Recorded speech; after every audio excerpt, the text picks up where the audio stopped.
We'll be getting started in just a few moments. Well, hi, everyone. I'm Liz Whitehead, Managing Editor of Events at U.S. News and World Report. Thanks so much for joining us for today's webinar, where we're exploring how colleges are bridging the equity divide. I encourage you to investigate future webinars, watch videos of past events, and sign up for email updates at usnews.com/news/live-events. We're capturing video of today's session, which we made available to registrants after we conclude. We're also simulcasting on the U.S. News Facebook, LinkedIn, and YouTube pages.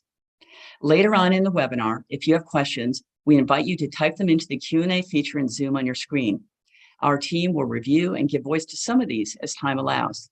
Now, I'm pleased to introduce our first guest. With us today is Mary Rose Craycraft, Head of Education Success, Grammarly, who will be offering her perspectives on academic equity in a conversation with Morgan Felchner, U.S. News Executive Editor for News and Events. Morgan? Thanks, Liz, and thank you, Mary Rose, for taking the time to talk to us. We all know we're here to talk equity, and we know it's crucial, but can you give us your perspective on why it's important to address the equity divide, Mary Rose? Yes, thanks, Morgan. I'm so happy to be here and share some thoughts and add to the conversation. Why it's important to address the equity divide is a really big question and certainly a very important one. It's also a complex one. And I think that I can answer this question specifically about the role higher education and colleges and universities play in this. College and universities are institutions that greatly impact and influence their surrounding communities, and they're reflections of existing racial and socioeconomic inequities across our society. So given how critical and ingrained higher education is, it really, like the institution, has an opportunity to affect real and broad change in this equity divide. So when people become learners, when they enroll in higher ed, degree seeking or not, they bring everything with them that makes them who they are, where they came from, how they think, how they learn. And with that, there's a vast difference in experiences, background, financials, tools, even technology, which can significantly impact their academic success and beyond. So not all students are set up for success in the same way. And if institutions want to drive equitable student outcomes and champion success for every student, addressing and taking those steps towards solving this equity divide is essential. And we all agree and probably feel similarly that institutions have a responsibility to create safe learning space where every student can bring their background, their needs, their challenges, everything with them, and still have the opportunity to thrive. So when students have that support and the resources and confidence to succeed based on potential rather than circumstances, I think then we know that we are, as society, we're bridging the equity divide and gap. And we know that developing strong communication skills can be an important part of the equity equation, but sometimes they are so taken for granted that I think we should take a moment to emphasize their concrete benefits. Mary Rose, what is the evidence that providing students with better communication skills pays off with improved academic performance and postgraduate success? So I think that students with developed communication skills have greater success in the classroom and in the workforce. And, it is tough to measure sometimes where students' journey leads from high school into higher ed, into their careers and beyond. And so some of those things become tough to measure. But from an academic lens, Grammarly ran a study that 94% of students using Grammarly strengthened their writing skills, reported an improvement in their grades. And then from a professional lens, in a recent study by NACE, found that 73% of managers seek out written communication skills in recent college graduates, and not just written communication skills, but advanced written communication skills. So it's clear that communication is a differentiating factor between student success and struggle. So the value that a student can bring to the classroom and the workforce is actually filtered through their ability to communicate effectively. So when we think about communication from an equity standpoint, it is a skill that can make or break how a professor or an employer perceives that learner or recent graduate, and in turn impact their academic and professional performance. So communication is absolutely critical in the grand scheme of things. So, and in the long term, post-grad performance, the reality is that there's a significant gap between what's expected from graduates when they enter the workforce and how prepared they actually are. Employers are increasingly seeking out employees with advanced written communication skills, and it's just a critical time for institutions as a system to invest in communication. That's great. And one thing that we have talked about in the past and we've heard about is the confidence factor that goes along with communication skills. So how do stronger communication skills impact how students feel about themselves? And does this affect their ability to overcome the equity divide? Yeah, I mean, I think that not just we all need confidence to thrive. It makes us all better. It allows us to show up in places and have bravery to do new things. So I think in general, just confidence is important in all regards for all people.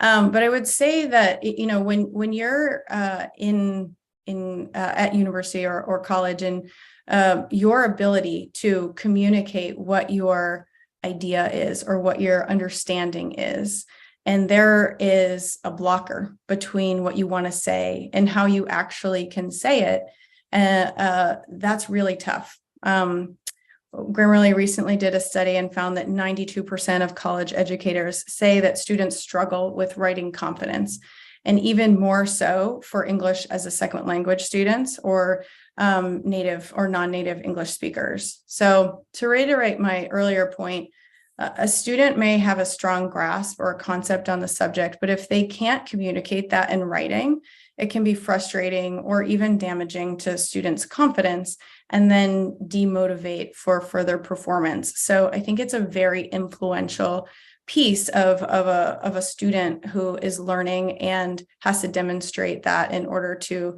either seek degree or completion, et cetera. So on the flip side, students who don't feel confident in their communication, they might be hesitant to contribute unique thoughts. They might not be able to, in-person, hybrid learning, virtual, whatever the scenario, they might not be able to add to new ideas or feel comfortable engaging in that setting. And it's a loss not only to the student, but it's also a loss to their peers and their faculty and their institutions as well. So when students have the tools and support to develop strong communication skills and build that confidence, more value, more experience, and more growth come to both the individual, but also their institutions and their communities.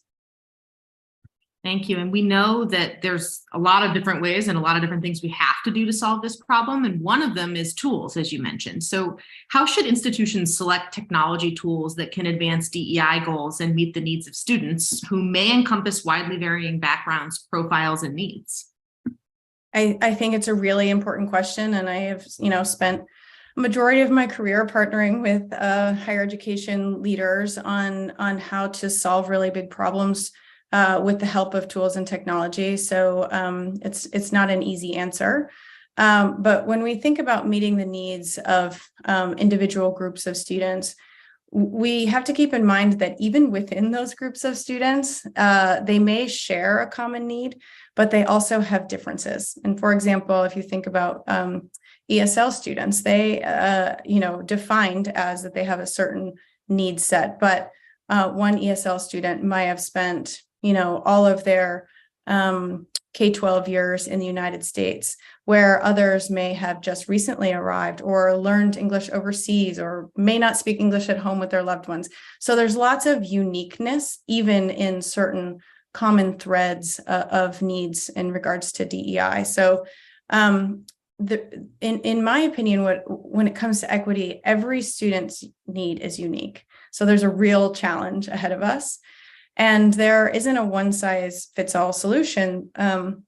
So it can be challenging to select those tools and meet those needs. However, what institutions can do and are doing well and do more of is be really intentional about the tools they choose and the approach on implementing them across the institution rather than group by group by group again. The way that I've experienced it is just that unequal distribution of tools and technology exacerbates the equity issues. So when we think about smart tools and smart technology and implementing it in a way that is meaningful and accessible to every student, no matter what their need or skill level, then that's when we really start to see a difference being made. Thank you. It's a challenge indeed. Thank you so much for your time, Mary Rose. I'll now turn the mic back to you, Liz, for our panel discussion. Thank you, Mary Rose and Morgan. Now I'm delighted to invite our panel and moderator to turn on their video and audio for their discussion of the myriad strategies, programs, and best practices that are showing promise in bridging the equity divide in education, thereby helping to ensure the success of all students, regardless of their backgrounds. Joining us are Dr. Akira Bradley Armstrong, Vice Chancellor for Student Affairs and Success, University of California, Santa Cruz. Dr. Michelle Cook, Senior Vice Provost, University of Georgia. Dr. Amanda Knapp, Associate Vice Provost and Assistant Dean, University of Maryland, Baltimore County. Now I'll turn the mic over to our moderator, Dr. Lamont Jones Jr., Senior Editor, Education, U.S. News and World Report, to lead the panel discussion. Lamont? Thanks so much, Liz, and thank you, Megan and Mary Rose.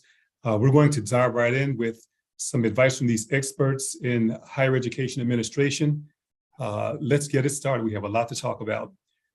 Let's continue this conversation with some discussion of what equity means and why student equity is an important goal for colleges and universities. It's such an important goal. Can you start us off on that, Akira, with discussion of equity and its meaning? Absolutely. Absolutely.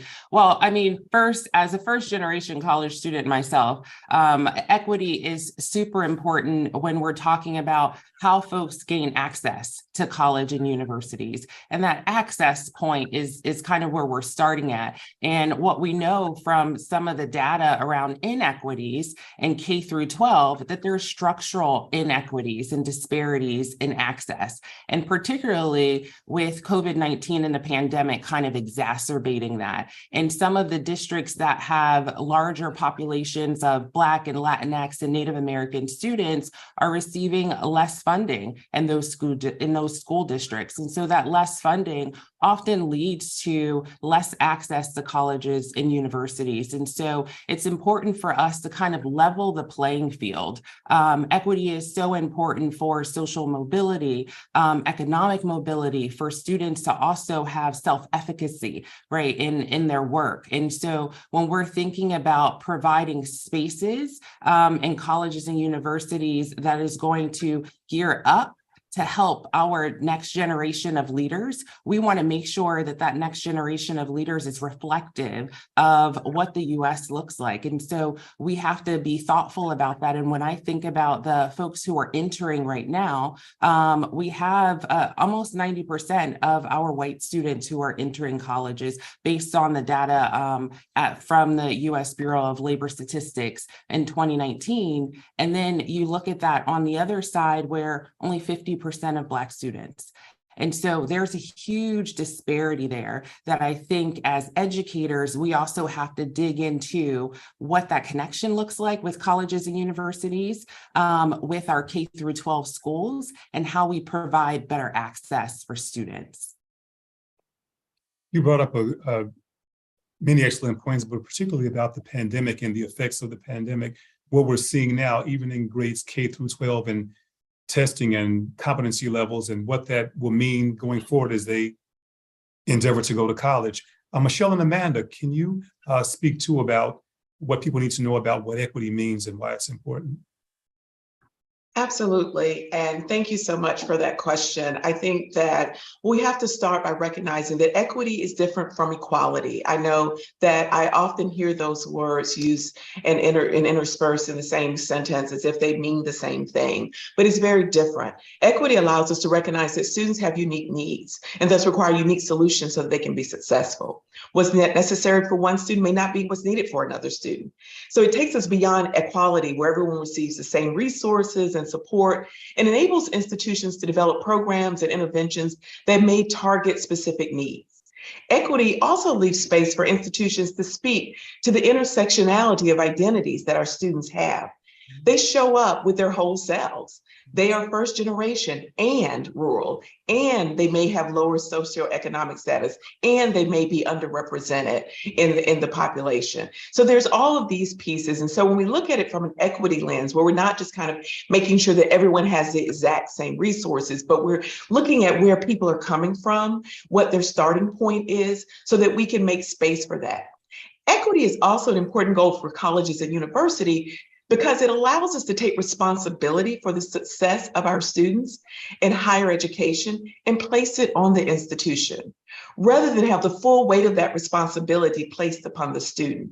For many of us, with traditional age colleges and universities, this is often an 18-year-old student, or maybe a first generation or a non-traditional student. And so the university, the institution, has the resources and that expertise to be able to help determine what success can look like for those students and make sure that they have the resources. And equity provides us an opportunity to do that if we approach learning and student outcomes and student success with an equity lens. And I'll just follow up on Michelle, but first off, thank you very much for the opportunity to join this critically important conversation and for asking this question. This question is actually one that's quite personal to me and has been the very reason that I have dedicated my entire career to working in the field of higher education. Higher education changed my life, and it will change the trajectory for my family, for my children, and those students that I get the great opportunity to support and serve. So I'll kind of start with a personal story. I am, like the others, a first-generation college student from rural West Virginia, and I dreamed of going to college, but I will never forget the overwhelming feelings that I faced thinking about that process. How do I even begin? How will I possibly pay for this? Will I fit in? Am I smart enough? And once I overcame my own self-doubt and I researched and I went to college, I found myself very quickly surrounded by faculty and staff who embraced me, who wrapped their arms around me in terms of providing the support that I needed and believing in me and motivating me. And so I tell that story to remind everybody that our students come to us with their own unique story. And regardless of their background and experience, whether it's race or ethnicity or gender or socioeconomic status or physical or mental abilities or the intersectionalities of all those things, it's important that we embrace those differences and actually see them as strengths. So when we talk about equity, I think the first thing is that it's important to recognize that not all students are starting at the same place. And we as institutions have a responsibility as we welcome these students into our community to, as Akira said, level the playing field. That may mean that we may need to adjust. We may need to revise our policies or our practices. But what's most important is that we come from a place of empathy and understanding so that we're providing these students with a steadfast safety net to address the imbalances. And, at the end of the day, I can't think of a topic that's any more important. I think of every student, regardless of background, that has the dream of going to college like I once did. It is our responsibility to provide access and support and resources, and that means that we must have equity. Thank you. Thank you.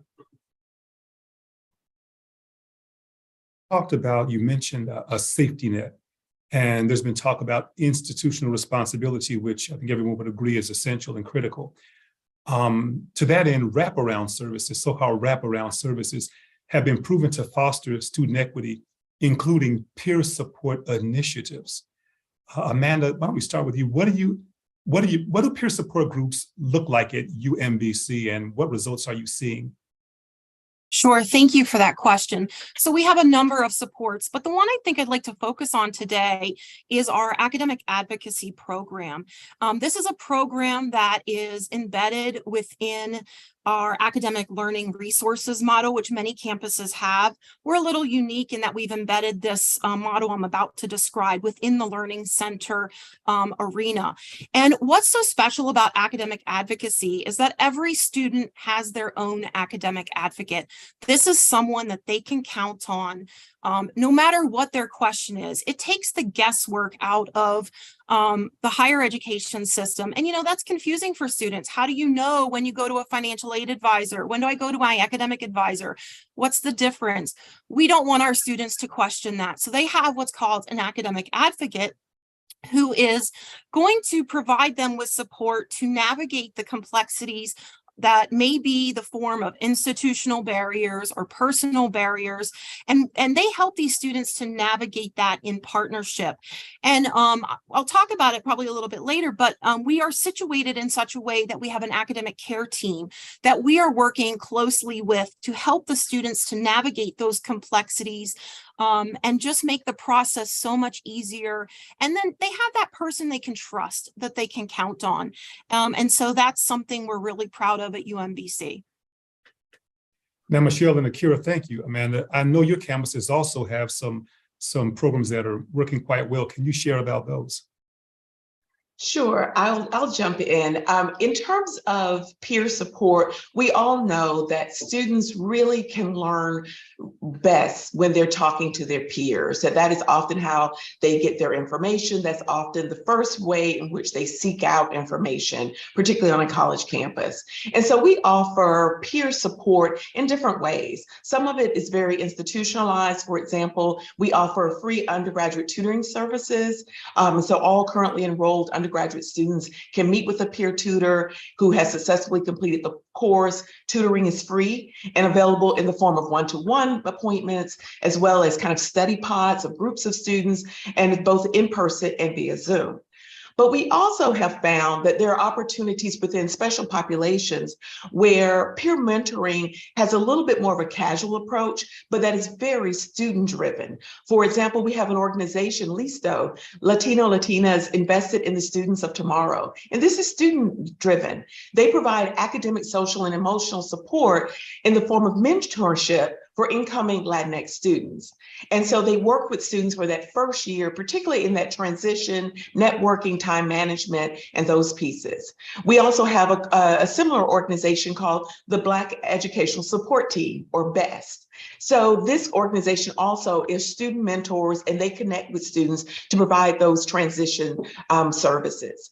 And so what we are finding is that whether it be the institutional programs, such as our tutoring, or if it be the more student-driven programs that are often based, identity-based, that students are having positive outcomes. And one of the ways that shows, of course, we can look at it in terms of our retention numbers, our student satisfaction numbers, but also we look at it in the extent to which students who have benefited from these peer mentoring relationships then go on to become peer mentors themselves. And they identify that relationship, that peer mentoring relationship, was often the defining moment when they realized that they could be successful as a university student. And they want to kind of pay that forward in their lifespan at the university. Michelle, that's awesome. I just want to piggyback a little bit on what you were talking about, because what resonated for me was this conversation around feelings and sense of belonging. And I think that that's something that continues to be highlighted, especially through the pandemic, when a lot of us were virtual, and now students are coming from behind the computer screen and they're wanting this in-person interaction. And so one of the things that we did was partnered with mentors mentor collective in kind of the midst of the pandemic. And we did that where students were paired with a peer mentor, where they were able to have a connection through text messaging, through Zooms, et cetera, that now has carried over to in person now that we're all fully back in person. But it's been something that has continued to really balloon on our campus, where we have almost 1,000 mentees and over 500 mentors. And they're partnered through a series of probably 80 different data points around how they want to see connection on campus.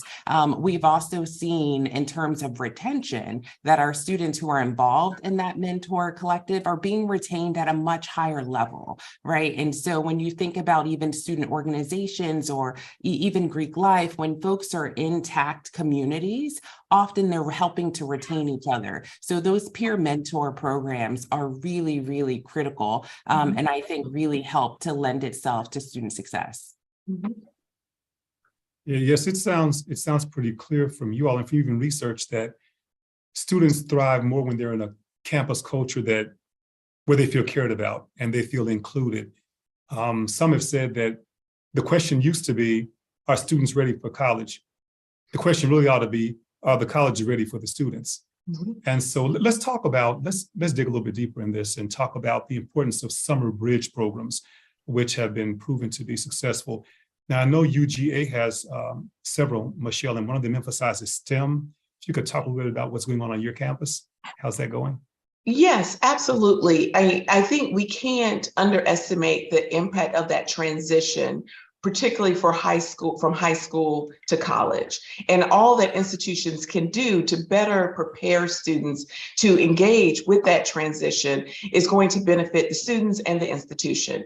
So we do have a Building Bridges Summer Institute, and it's an intensive 3-week residential preparation program for STEM students who are underrepresented in the STEM areas. It provides the students with opportunity to attend mock STEM classes, become acclimated to the UGA campus, participate in STEM-related field trips, take research lab tours, and truly become socially engaged and begin to find that community. And what's important here is that there's no cost for the student because this program is covered by a grant. But what we have found is that when we look at summer mentorship or bridge programs, that cost can often be a determining factor in terms of whether some of the students who honestly need those resources the most are able to participate. So we've tried to be as committed as possible to making sure that students are able to attend some of these programs, even if they don't have the financial resources. And so we also offer dog camps, which is kind of this transition to from high school to college. And these are shorter periods, and they're thematically produced around different areas that may be of interest to students. And these can last from 4 days to 2 weeks. And students engage there with peer mentors. They're on campus, they're in the community, they're learning and getting a feel when the stakes may seem a little lower. Yeah, they're not in academic classes, they're not under that pressure to perform academically, but so that they have an opportunity to really know what it feels like to be a college student, to get their feet wet, to begin to understand what they're going to be up against, and to build those networks and make those connections, which we all know is so very important. And it also provides them and the institution an opportunity to begin to get an early assessment of what the needs may be before they truly matriculate and school starts on campus. Thank you. Amanda and Akira, what are you all seeing on your campuses in terms of how your bridge programs are working? Sure, thank you. So yes, UMBC has a number of bridge programs, and in essence, what they are designed to do is model our highly recognized Meyerhoff Scholars Program, in that it's about helping to provide support to students to give them a sense of belonging to the campus. It's the summer before they matriculate to the university. And as many know, Meyerhoff has been recognized for producing a high number of minority students in the STEM field who go go on to receive MD, PhDs from institutions such as Harvard, Stanford, Duke, MIT. So we know that the model is successful because it's so personalized to the population. And so essentially what the Summer Bridge program at UMBC, or the various ones that we have, gives these students an opportunity to come. And this is particularly important for students who are maybe first gen and have a lot of doubt, like I had shared that I did at one point, to give them opportunities for academic, scientific, personal, and professional skills that will lead them through college, but then also skills that will transfer into their careers and beyond. These are also, we also provide opportunities because access is so important. So we offer scholarship opportunities to help fund for tuition, the housing, the meals that are required during this. And then we do a bit more. So once a student goes through our Summer Bridge program, we then extend that into the first year through first year experience courses, because we don't want to just have them have that one-time experience. This is something, and as you said earlier, Lamont, it's about care. And these students need to know that we care about them, not just one point in time, but through their entire college career. Yeah.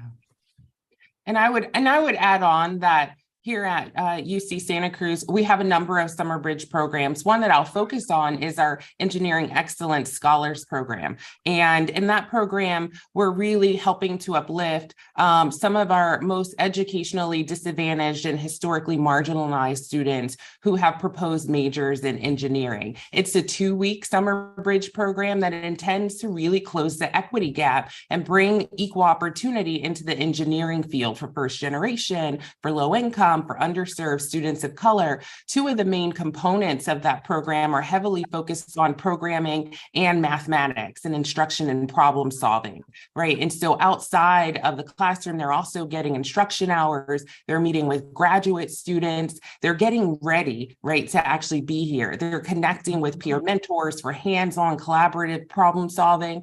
And what we're seeing in terms of retention is that students who are entering that program are being retained 5% higher, which is a pretty high number to be retained at, right? And so we're looking at programs like that and continuing to talk to some of our academic partners around how we might be able to partner with them for other academic disciplines. But we also have Summer Bridge programs that focus on our undocumented students, which is a huge Summer Bridge program for us, and it extends into an extended orientation, similar to what Amanda was talking about. And another one that I'll point out is Black Academy, because that has been going for about 7 years. And I had mentioned earlier in some of my first comments around the percentage of Black students that were entering higher education and the low percentage compared to other ethnic groups. And so we really felt like Black Academy was something where we can bring students together and start building a cohort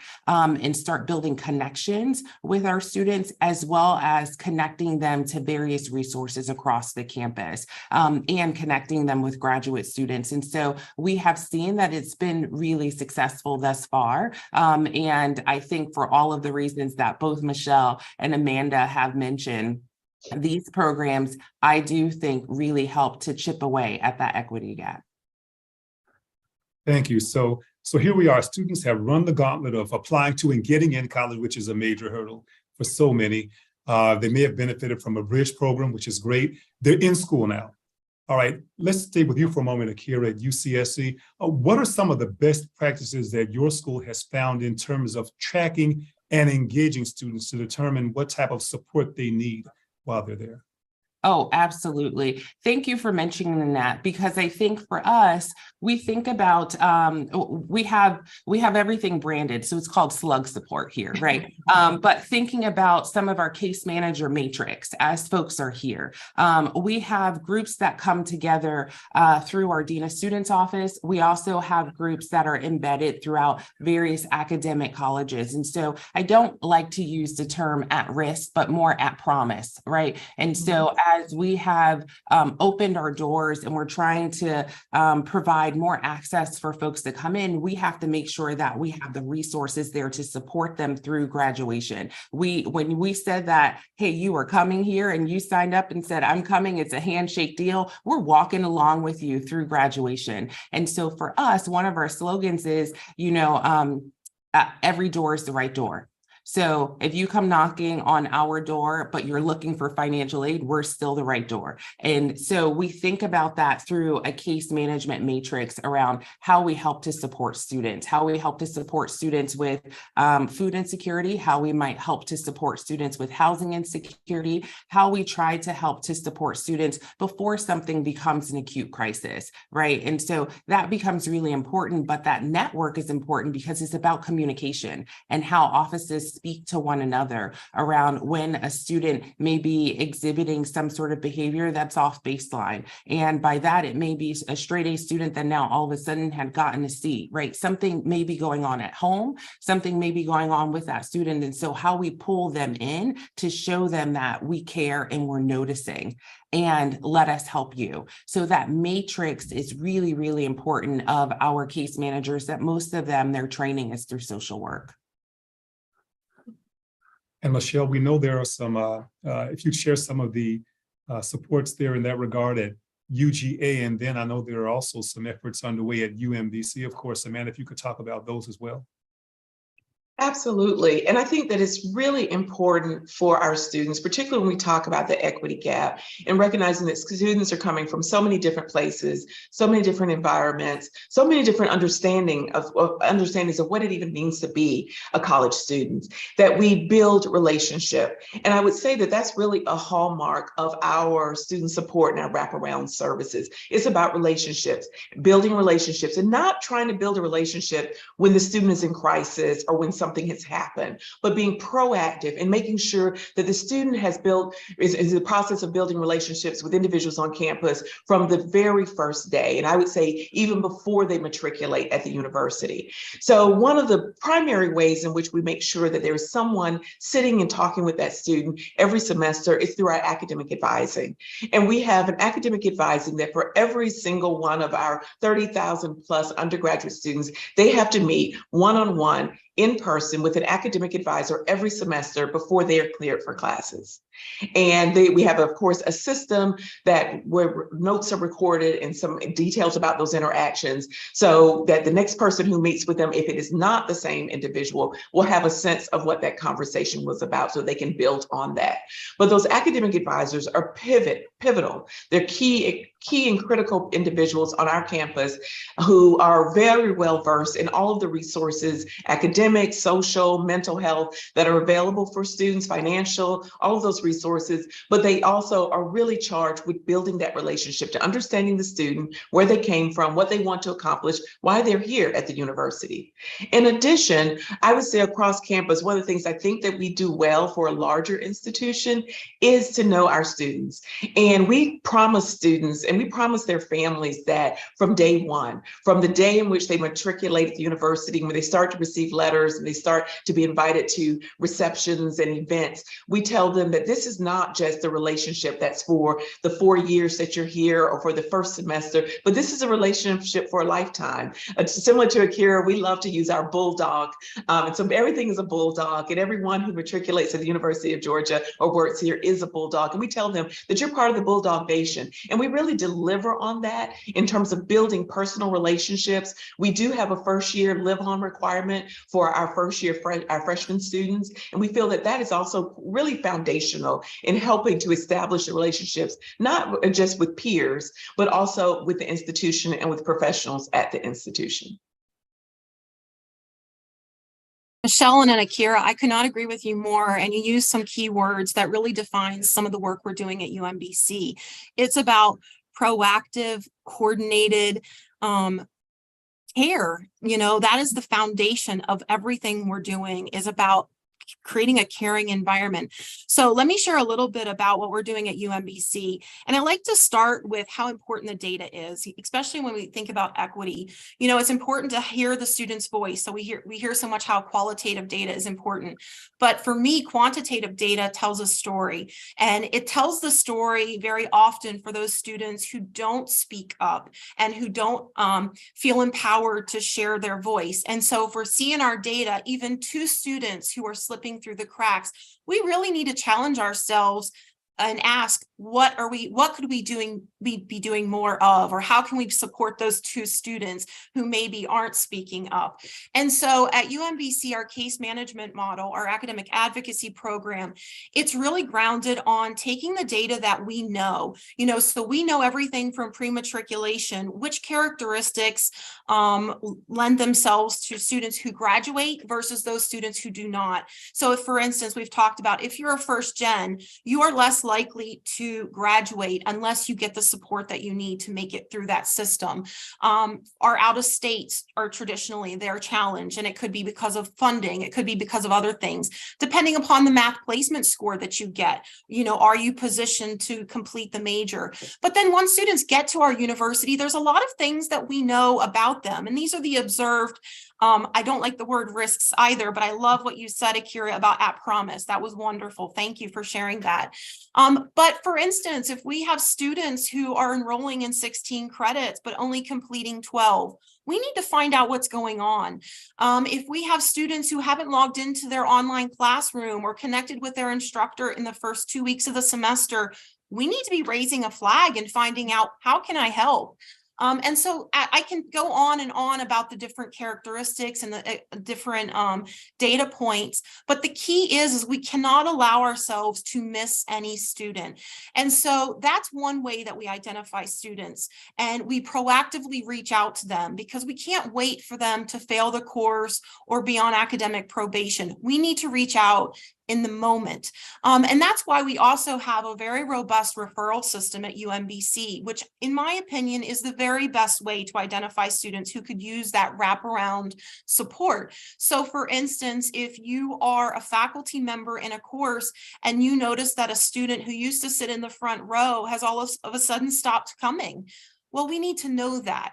And the faculty member can submit a referral that goes to the academic advocates, who can quickly swoop in and find out, how are things going? Because if they're not attending one class, it could be that they're facing some significant challenge and not attending anything.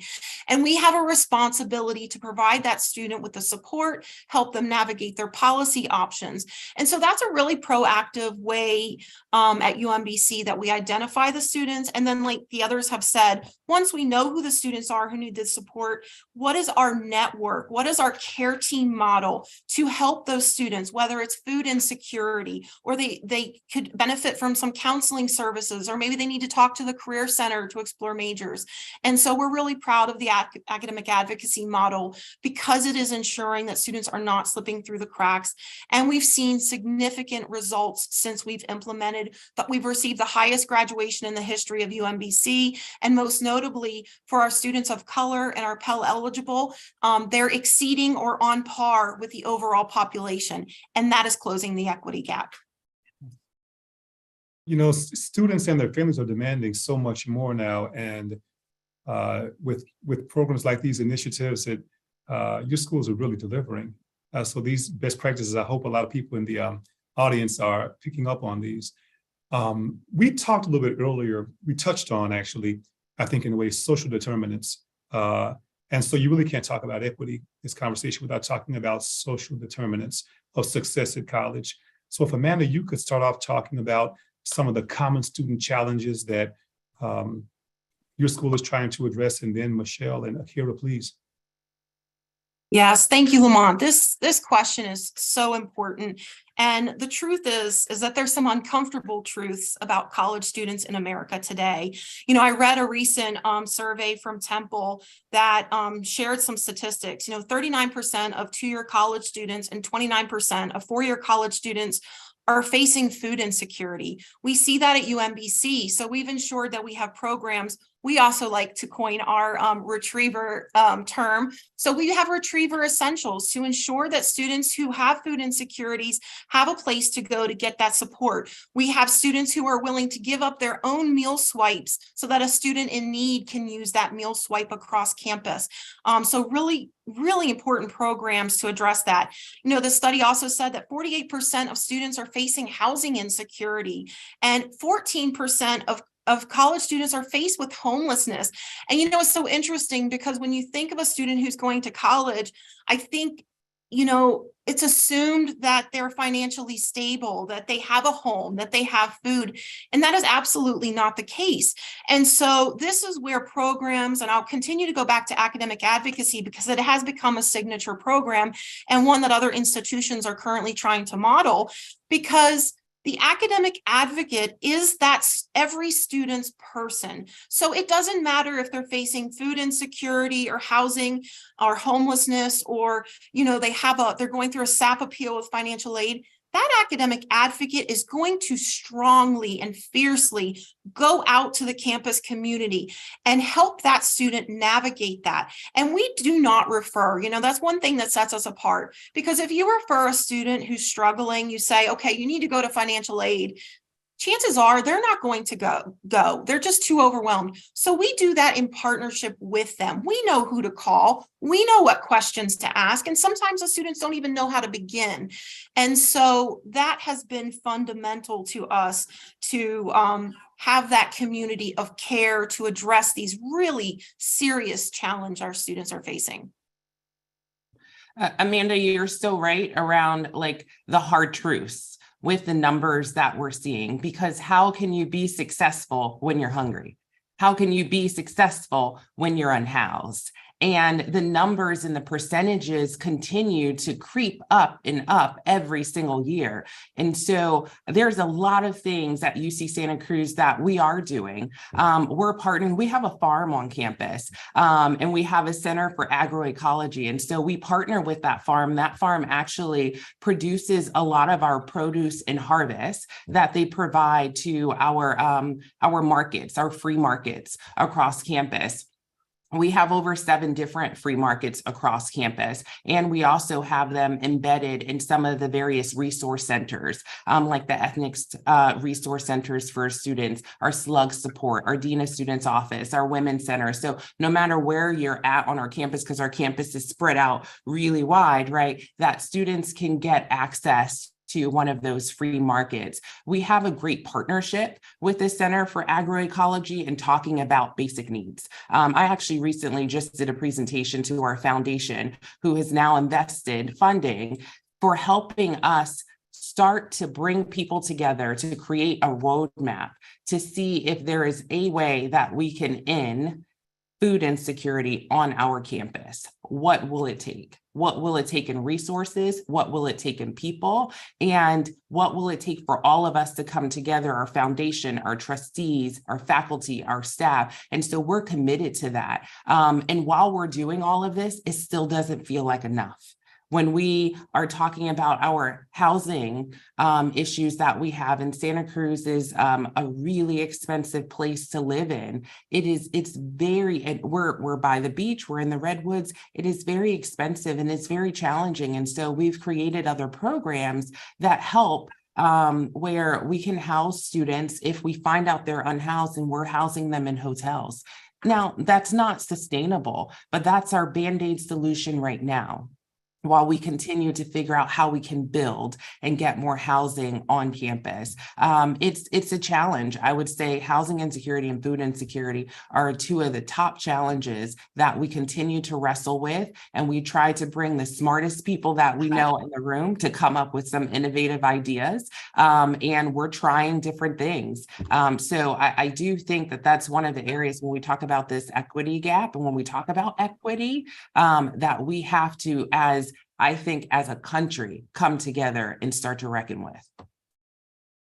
And I really appreciate, and I'm going to also speak to this issue of food security that my colleagues have talked about. Food insecurity is significant. And at the University of Georgia, one of our primary efforts in terms of addressing that has been student-driven. It's the UGA student food pantry, and it provides a variety of food items and hygiene items to UGA students. In addition, we do have a scholarship, food scholarship, which is Let the Big Dogs Eat, which is another another branding opportunity, but it provides a scholarship for students who are really interested in wanting and needing to eat in our dining halls, and it provides that opportunity for them.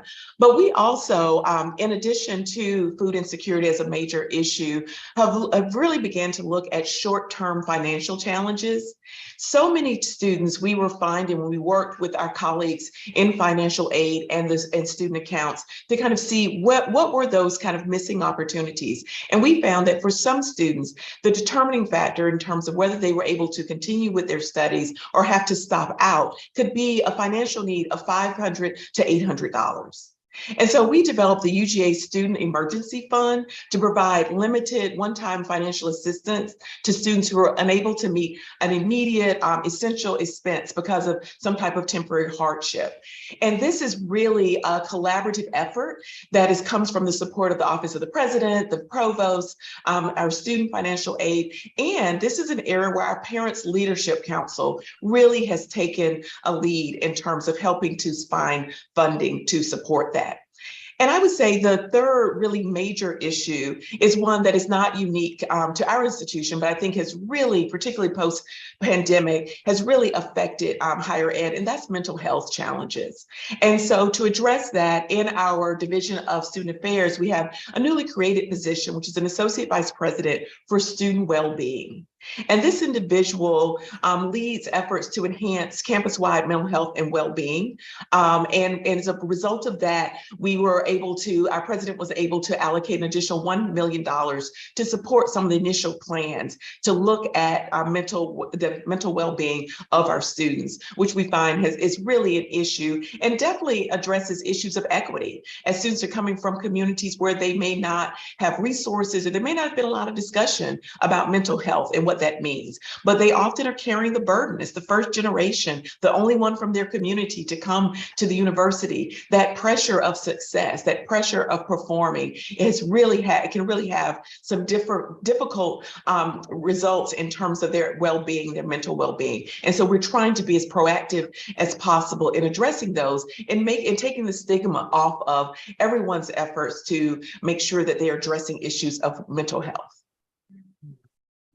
You all are definitely addressing how these issues have to be addressed system-wide throughout the university entirely, and have to be intentional. Those are important points. And I really appreciate too, Mary Rose's and Megan's conversation about soft skills, that aspect of that. Let's talk about that for a moment. What are some effective ways to close the equity gap by helping those students master soft skills, which of course are sometimes called power skills or critical skills? Michelle, can you speak to that? And of course, Amanda and Akira as well. And I love this conversation because I think that is so important. So one of the things that we talk about at the University of Georgia is how do we help our students build social capital? Because often they come from communities or families where that may not have been an opportunity for them. But recognizing that at the university, we have the opportunity to help them build social capital, we also recognize that students come from different cultural backgrounds. That also is really important as we talk about communication, that we honor and affirm that cultural understanding and background, and that we don't approach this as a deficit model, that we're going to fix the student, but that we are going to affirm the student and where they're coming from and what they're doing and what they value as a part of their culture, and we're going to help them to see how they can build on those cultural affirmations to really build out some social capital in terms of how they communicate, how they network. We have an amazing mentoring program. This is a mentoring program with University of Georgia, primarily University of Georgia alumni professionals, and so they commit to working with our students to helping them build that social capital while they're enrolled at the university, so that as they prepare to go out for interviews and for internships and for other opportunities, they have that, not just those skills, but they also have that confidence. I believe one of my colleagues mentioned earlier that confidence about their place in professional networking. Mm-hmm. Michelle, I love that. That confidence is so key. And one of the models that we used is the ecological validation model, right? And so it's all about helping students build up their strengths, acknowledging their strengths, validating what they come in with, and having us stand next to them to help booster that, right? So there's a lot of things that I think about when I'm thinking about these critical skills, and thinking about ways in which I ask some of my team to partner all together with our career success. So we have Communities of Color Career Conference that we do that is really, really powerful. And the goal is to provide safe space for students and alumni to engage and have honest dialogue and networking opportunities. Because through some of those networking opportunities, they're able to really hone in on some of those critical skills of communication, interpersonal conversation, even negotiation, right? And so we have a lot of our students who are getting jobs and internships, and they're questioning, how do I negotiate? How do I push, right? And so developing some of those career strategies and establishing those mentor relationships leave them really equipped with knowledge that's going to help them thrive in their profession and through graduation. So those critical skills are really, really important in a variety of ways. And Michelle, thank you for kind of leaning into that validation model. So I was like, yes, that is so important. Mm-hmm. And I'll just follow up. I know I've talked a lot about academic advocates, but I do want to mention that we have a team of academic peer advocates. So peer-to-peer support is something that's been so critical. But in the process of advocating for our students, whether it's professional staff or peers advocating, we're helping them learn to advocate for themselves. We're helping them to learn to ask good questions, to think critically, to navigate and solve problems. And as you mentioned, Akira, these are skills that will carry into the workforce and beyond. You know, I know a career center is dedicated to helping students get these applied learning experiences through internships. And this is another place that they can practice these skills and make sure that they're prepared. I also, like to talk about how these programs are helping to promote self-efficacy. So that's the notion that we're helping students to believe in themselves, believe in their own capacity to take the necessary steps that need to be taken to speak up, to reach their goals. I think of myself as that first-gen college student. I was terrified. I was afraid to ask for help. And I had people who helped me to learn that, that's okay. And here's how we're going to navigate this together. And now I'd like to believe that I fiercely take those skills I've gained. And now I get to advocate for students and advocate for my team and advocate for, those around me to do the right thing. And the last thing I'll say is I think it's important that we as institutions find ways to normalize help-seeking behaviors. And that's for us as well, us as professionals. It's okay to ask for help. And if we're in a community that cares, that asking for help will take you a long way. Mm-hmm. Thank you. In our last few minutes, this has been very rich. I'm sorry to see the hour coming to a close, but in the final few minutes, I'd like for each of you, if you would, to reflect on how your particular institution implements and assesses new equity programs, and maybe share an example of one that you're particularly proud of on your campus. Michelle, if you'd start, and of course, Akira and Amanda. Yes. And I think that we've had many mentions of data-driven decisions, and not just in establishing new programs, but in the continuation, modification, or expansion of existing programs. And there's some basic quantitative metrics such as graduation rates, success rates with grades, but then also student engagement and participation is also key. We try to utilize that quantitative data as well. And we have one program that was really begun because of engagement with students. And it was with a student alumni who was on a board, was on a panel, and she began to talk about when she was a first generation, low socioeconomic, underrepresented female at university, that there was no specific place that she could go to really get academic support that was culturally specific to her experience. And hearing her on that panel, we then decided to begin a Connections program. And Connections is for underrepresented, underserved students, and it is academically focused. It partners with units all across campus, but this program measures and assesses student academic success and works with students to make sure that they have the resources resources that they need. So this was one way in which we were able to identify a program. We're able, of course, with some of those quantitative methods to really gauge success. And we're seeing that when we look at those students who participate in connections compared to other students who have their same profile, that they are retained higher, that their GPAs are higher, and that they graduate earlier. And so we continue to use that as a means of trying to determine what that success looks like. But we specifically look at the engagement of those students and have conversations in focus groups to make sure that while we have built this intervention and we are seeing outcomes, is it still meeting the needs of the students? Do students feel like this is where they find community? Can they find belonging here? And so we think that engagement with the students, as well as looking at some of those other metrics of success, is so important, not just setting up the intervention, but continuing to assess and evaluate the intervention.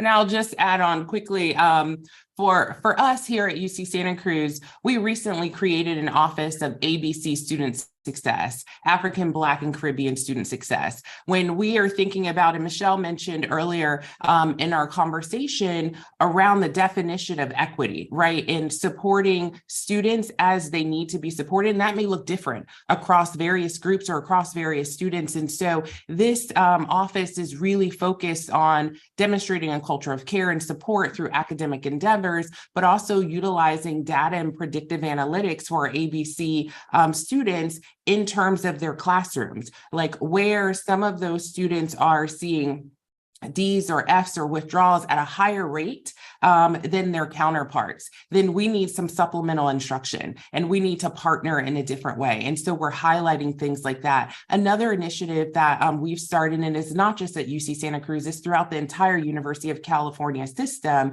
is the UC HBCU initiative. And that initiative is helping to get more folks into the classroom. And so a centralized effort and initiative partnering with our HBCU colleges and universities on how we're diversifying our faculty, how we're diversifying some of our research efforts. And so I would like to highlight those two as some of the new initiatives, very, very new. And so we're also very, very now building metrics around how we're going to evaluate that.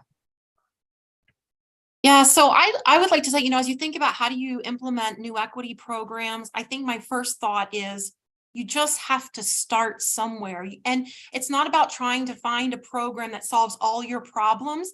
It's about just starting small, identifying, and whether it's through data, identify a barrier that you're seeing and do some pilots. And, we're really fortunate at UMBC to have leadership that encourages innovation, encourages us to go out and just try things, pilot things. And we also have this spirit that it's okay if it doesn't work out. Failure is okay because we learn from failure. And so, that's exactly what we did in 2017.